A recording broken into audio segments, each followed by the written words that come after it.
Hey, what's up? I'm Channel Pup Fanboy Supervillain. So brand new Sonic the Hedgehog 3 movie posters have been showing up in the wild now. One of which has a pretty exciting reveal. And I know what you're all thinking. I know what the first thing you guys thought was when you saw these posters. It was, what does Channel Pup think? Right? Yeah, it was definitely that. So with this video, I'm giving you exactly what you need. I'm going to talk about each of these new posters. And yeah, be sure to subscribe if you haven't already. And in the description below is my Patreon page where you can hit the give money button. So I can go eat at Burger King instead of McDonald's. It's all appreciated though. There's perks that'll make it worth your while.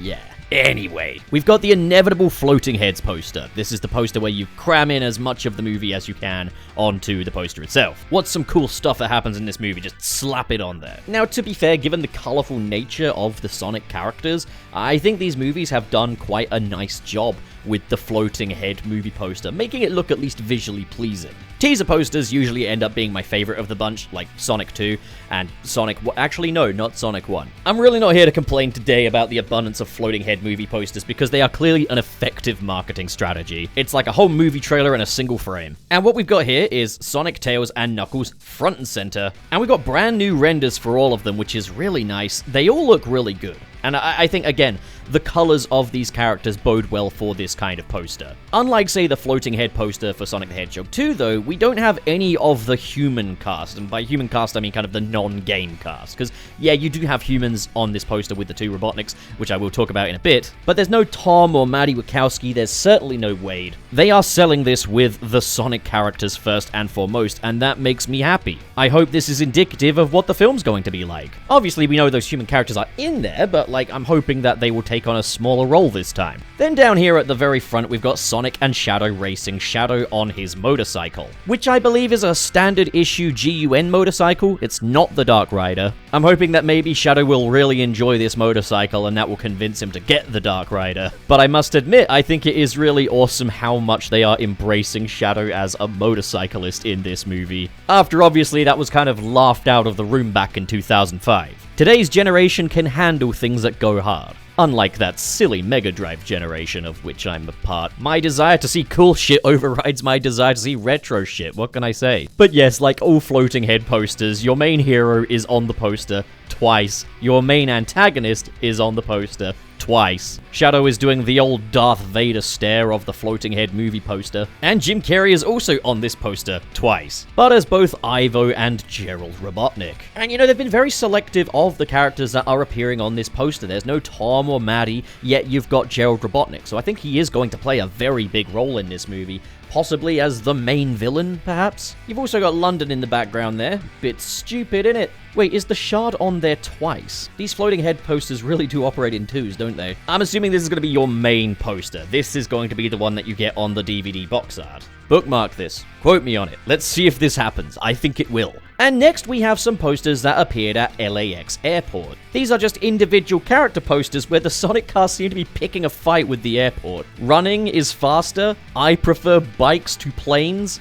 Delays make me see red. Meaner than the carry-on policy. Jesus Christ, just give me one of Shadow just saying fuck the airport. This is some classic 90s Sonic marketing right here. Back in the 90s, Sonic was all about, taking on his greatest rival, fuck Mario, and now, in 2024, Sonic is taking on his greatest rival, LAX Airport. I think the absolute coolest marketing strategy they could possibly do, because this worked so well in the 90s, and I think it would work today as well, throwing shade at the mouse, throwing shade at the Lion King. Because these two films are releasing at the same time, and there's been a lot of conversation about, is the Lion King just going to wipe the floor with Sonic? Realistically, I think Sonic will hold his own, but I think, there's no underestimating the mouse. I don't think the Lion King is going to harm Sonic's box office pull. I just think it will naturally make more money given that it is a sequel to The Lion King and it's a Disney movie. But you can be subtle about it. Imagine a commercial where Sonic is sat on the couch with Ozzy and he's just like, prequels, am I right, Ozzy?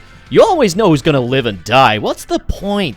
Or maybe just 3 minutes of Shadow the Hedgehog beating a lion to death. I don't know. But something along those lines, I think, would be just hilarious. Anyway, no, Sonic is more focused on LAX right now. So you got this main one here, again, with a brand new render of Sonic running at the camera.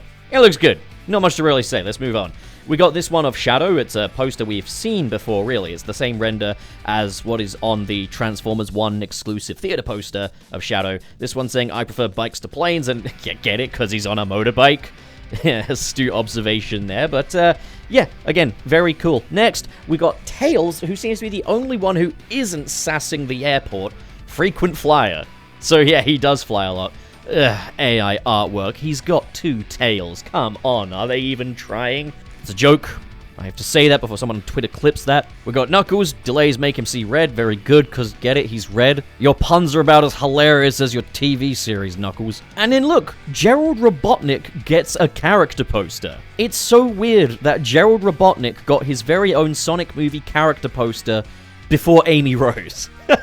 Have one of Amy holding a hammer saying, yeah, I'm bringing a weapon on board. But here's Gerald Robotnik in the saggy flesh. He's on the no-fly list. And finally, we've got meaner than the carry-on policy here, with Dr. Ivo Robotnik, sporting, as I suspected, a biblically accurate Dr. Robotnik fit. We've come full circle, folks. He is finally the video game version of Dr. Robotnik. Or actually, maybe he's got a little way to go. Maybe in the 4th movie, he'll get the little specs. So I'm gonna be real. I didn't really need them to go fully blown game accurate with Dr. Robotnik's outfit. Because, of course, I was aware that aesthetically these movies were going to be different to the games. Sonic does not have blue arms in the video games, nor is he photorealistic. But the Sonic 2 outfit ticked off all of the boxes that I would need a Dr. Robotnik outfit to tick off. A red and black color scheme, a nice long tailcoat, some little golden accents on it here and there. Like, yeah, I thought, you know, as far as making a live-action version of Dr. Robotnik would go, yeah, it was a great design. He was dripped the fuck out as well, because that jacket just went hard. And for the most part, with Movie 3's promotion, we've seen him sporting a very damaged version of it. But here we've got Dr. Ivo Robotnik wearing what I assume is going to be like his final battle suit, I guess. And you've got the white straps, you've got the big silver zipper, you don't have the black accents on it that you did on the previous outfit, but he has still kept that very massive collar, which I like. You want a guy to look villainous? Give him a big old collar, you know? And it is cool to see such a faithful depiction of this outfit in live action. Now, I do need everyone to basically give a quick apology to Sonic 06's version of Eggman, because this is exactly the same. Like, this is the same damn thing. There is no way you can look at 2006 Eggman and go, ew, that doesn't work, and then look at this and be like, yeah, that's perfect. The only difference I can really think of here is the fact that his metal clasps aren't round and he doesn't look like Ben Kingsley. I will say, though, just going off of this poster alone, there are some elements of this design that I am not so fond of, admittedly. We've done the game-accurate thing, but we've also kinda MCU-ified it in the negative sense. In that you've got this exposed circuitry running down the costume. Kinda reminding me a little bit of the Flash movie costume here. This would look so much better if it was just a plain smooth red fabric without all this noise going on here. I'm fine with the indentations on the metal clasps, that looks fine. These buckles over the shoulder here, fine. I don't like all this. It's just visual noise for the sake of it. I'm sure that this outfit serves a more technological purpose than the previous ones did, and that's why it's there. But still, I just think it would look better without it. Then I think this giant collar here would probably look better without these little ribbed sections as well. Based on just this alone, it could change when the movie comes out. I do prefer his Sonic 2 fit, just because I just think it looks cooler, and I think it's a little less over-designed. I mean, it could be that we see it in the movie, and the way it's filmed and stuff makes it all work and come together. That often is the case. So we'll see.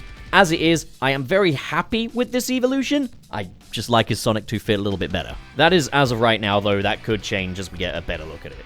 But, yeah, so those are all the posters that have been spotted in the wild. What do you guys think? Comment below, discuss, and as always, if you've enjoyed this video and you want to support more like it, be sure to hit subscribe, hit the like button, and in the description below is the link to my Patreon page, where for as little as $1 a month, you can get your name in the credits of these videos, as well as watch them ad-free and download them to your device. There's also way more than just that, but I'm not going to list all of it all. A special shout out goes to the patrons in the $5 and above tier. We have Silver, Josh Strider, Grant Allen, Twilord, Coco210, Nigel Thrashner, Hey It's Classy, Jay Sevian, Ian, Cho Henshin, KB, RT0, Kalex, Hypes, Sad Goku, Dare Denny, SSS06, Kale Bennett, the guy who asked for 2D and 3D games, how dare you, Ken K, Mr. SP, Sirius the Skeptic, Biotin, did you know this entire video was AI generated? No, it wasn't, at Zinko.